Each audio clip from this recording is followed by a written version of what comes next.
വാനോളം ഉയരത്തിൽ അഭിമാനം കൊണ്ട് നിൽക്കുകയാണ് ഇന്ന് ഇന്ത്യ. വർഷങ്ങൾ നീണ്ട് കാത്തിരുന്ന സ്വപ്നം യാഥാർത്ഥ്യമാക്കി കാശ്മീർ താഴ്വര ഇന്ത്യയുടെ മറ്റു ഭാഗങ്ങളുമായി റെയിൽവേ ലൈൻ വഴി കണക്ട് ആകുന്നു. ഇക്കാര്യത്തിൽ പ്രധാനമന്ത്രി നരേന്ദ്രമോദിയെ പ്രശംസിച്ച് രംഗത്തെത്തിയിരിക്കുകയാണ് മുഖ്യമന്ത്രി ഒമർ അബ്ദുള്ള. ബ്രിട്ടീഷുകാർ പോലും ശ്രമിച്ചിട്ട് നടക്കാത്ത കാര്യമാണ് മോദി സാധിച്ചതെന്നും എടുത്തു പറയുകയാണ് അദ്ദേഹം. 2014 ഖത്ര റെയിൽവേ സ്റ്റേഷന്റെ ഉദ്ഘാടന വേളയിൽ 4 പേർ ഈ വേദിയിലുണ്ടായിരുന്നു.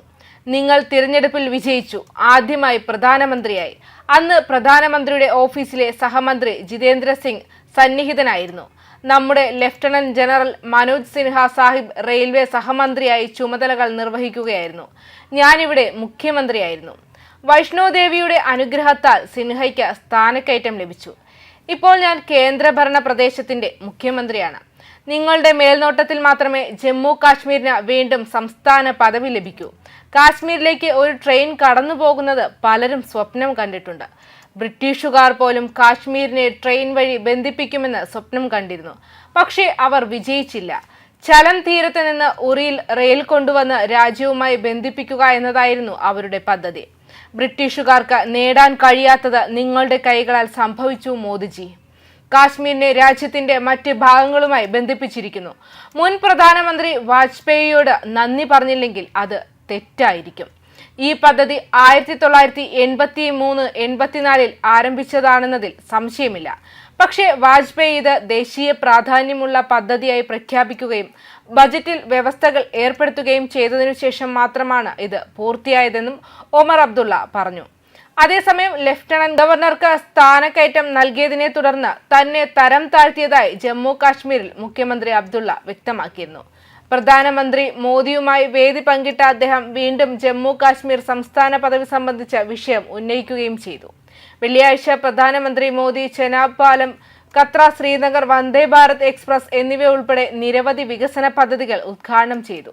ജമ്മു കാശ്മീർ ലഫ്റ്റനന്റ് ഗവർണർ മനോജ് സിൻഹയും മുഖ്യമന്ത്രി ഒമർ അബ്ദുള്ളയും ഈ പരിപാടിയിൽ പങ്കെടുത്തിരുന്നു. ഒമർ അബ്ദുള്ള ചടങ്ങിൽ സംസാരിക്കുകയും ചെയ്തു. ജമ്മു കാശ്മീരിലെ എല്ലാ റെയിൽവേ പദ്ധതികളും പ്രധാനമന്ത്രിയുമായി സഹകരിക്കാൻ കഴിഞ്ഞത് ഭാഗ്യമാണെന്ന് അദ്ദേഹം എടുത്തു പറഞ്ഞു. അനന്ത്നാഗ് റെയിൽവേ സ്റ്റേഷന്റെ ഉദ്ഘാടനത്തിലും രണ്ടാമത്തേത് ബനിഹാൽ റെയിൽവേ ടണലിന്റെ ഉദ്ഘാടനത്തിലും താൻ പങ്കെടുത്ത കാര്യം ഒമർ അബ്ദുള്ള അനുസ്മരിച്ചു. കൂടാതെ ജമ്മു കാശ്മീരിലെ റെയിൽവേ പദ്ധതിയായ ചെനാബ് പാലം പദ്ധതി നിർമ്മിക്കുന്നതിലെ സങ്കീർണതകളെക്കുറിച്ച് ഇന്ത്യൻ റെയിൽവേ കൺസ്ട്രക്ഷൻ ഇന്റർനാഷണൽ ലിമിറ്റഡിന്റെ joint general manager Ashwini Dayal എടുത്തു കാണിക്കുകയുണ്ടായി. രാഷ്ട്രീയ എഞ്ചിനീയറിംഗ് വെല്ലുവിളികൾ ചൂണ്ടിക്കാട്ടിയാണ് അദ്ദേഹം ഇക്കാര്യം വ്യക്തമാക്കിയത്. പദ്ധതിയിൽ പ്രവർത്തിക്കാൻ ആളുകളെ പ്രേരിപ്പിക്കുന്നത് ഒരു പ്രധാന വെല്ലുവിളിയായിരുന്നു. വെള്ളിയാഴ്ച ANIയോട് സംസാരിക്കവേ ദയാൽ പറഞ്ഞത് ഇങ്ങനെയാണ്: രാഷ്ട്രീയമായും എഞ്ചിനീയറിംഗ് മേഖലയിലും ഇതൊരു വെല്ലുവിളി നിറഞ്ഞ പദ്ധതിയായിരുന്നുവെന്ന് എല്ലാവർക്കും അറിയാം. മറ്റൊരു വലിയ വെല്ലുവിളി ഈ പദ്ധതിയിൽ പ്രവർത്തിക്കാൻ ആളുകളെ ഇവിടെ വരാൻ പ്രേരിപ്പിക്കുക എന്നതായിരുന്നു. അഗ്നി സുരക്ഷിത കേബിളുകളും വാതിലുകളും എസ്കേപ്പ് ഡോറുകളും ഓട്ടോമാറ്റിക് സെൻസറുകളുമുള്ള ഏകദിശ ജെറ്റ് ഫാനുകളും ഉൾപ്പെടെയുള്ള വിപുലമായ സുരക്ഷാ സവിശേഷതകൾ പദ്ധതിയിൽ ഉൾപ്പെടുത്തിയിട്ടുണ്ട്. 1000 ഡിഗ്രി സെൽഷ്യസ് വരെ താപനിലയെ നേരിടാൻ കഴിയുന്ന അഗ്നി സുരക്ഷിത കേബിളുകളും ഫയർ ഡോറുകളും ഉൾപ്പെടെ ടണൽ നിർമ്മാണത്തിൽ ഉൾപ്പെടുത്തിയിട്ടുള്ള സുരക്ഷാ സവിശേഷതകളും വ്യക്തമാക്കി. തുരങ്കങ്ങളിൽ അഗ്നി സുരക്ഷിത കേബിളുകളും ഫയർ ഡോറുകളും സ്ഥാപിച്ചിട്ടുണ്ട്. അവയ്ക്ക് 1000 ഡിഗ്രി വരെ താപനിലയെ നേരിടാൻ കഴിയും. ആളുകൾക്ക് അവിടെ നിന്ന് സുരക്ഷിതമായി പുറത്തു പോകാൻ കഴിയുന്ന തരത്തിൽ എസ്കേപ്പ് ഡോറുകളും നൽകിയിട്ടുണ്ട്. അതേസമയം കാശ്മീർ റെയിൽ ലിങ്ക് പദ്ധതിയെക്കുറിച്ച് പാതി സത്യം പ്രചരിപ്പിച്ചതിന് കോൺഗ്രസിനെതിരെ BJP തിരിച്ചടിക്കുകയും ചെയ്തു. പ്രഖ്യാപനങ്ങൾ മാത്രം നടത്തുകയും ഭരണകാലത്ത് അവ നിറവേറ്റാൻ മറക്കുകയും ചെയ്ത പ്രതിപക്ഷ പാർട്ടിയിൽ നിന്ന് വ്യത്യസ്തമായി മോദി സർക്കാർ ആരംഭിച്ചത് പൂർത്തിയാക്കിയെന്നും എടുത്തു പറഞ്ഞു.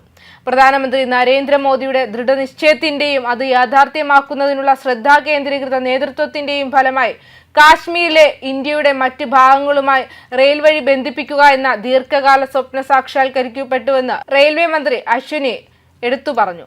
കൂടാതെ ഇതെല്ലാം പ്രധാനമന്ത്രിയുടെ ശക്തമായ ഇച്ഛാശക്തി, ദൃഢനിശ്ചയമുള്ള ശ്രമം, ലേസർ മൂർച്ചയുള്ള ശ്രദ്ധ എന്നിവ മൂലമാണ് സാധ്യമായതെന്നും കൂട്ടിച്ചേർത്തു. അതുകൂടാതെ പ്രധാനമന്ത്രി നരേന്ദ്രമോദി പറഞ്ഞ വാക്കുകളാണ് ഇപ്പോൾ പലരും എടുത്തു പറയുന്നത്. അമൂല്യ രത്നങ്ങളാൽ സമ്പന്നമായ ഇന്ത്യയുടെ കിരീടമാണ് കാശ്മീർ. അതിന്റെ പുരാതന സംസ്കാരം, മൂല്യങ്ങൾ, ആത്മീയ അവബോധം, ഔഷധ സസ്യങ്ങളുടെയും പുഷ്പങ്ങളുടെയും ലോകം, അതിന്റെ യുവാക്കളുടെ തിളങ്ങുന്ന കഴിവുകൾ എന്നിവ ശരിക്കും ശ്രദ്ധേയമാണ്. ന്യൂസ് ഡെസ്ക് കർമ്മ ന്യൂസ്.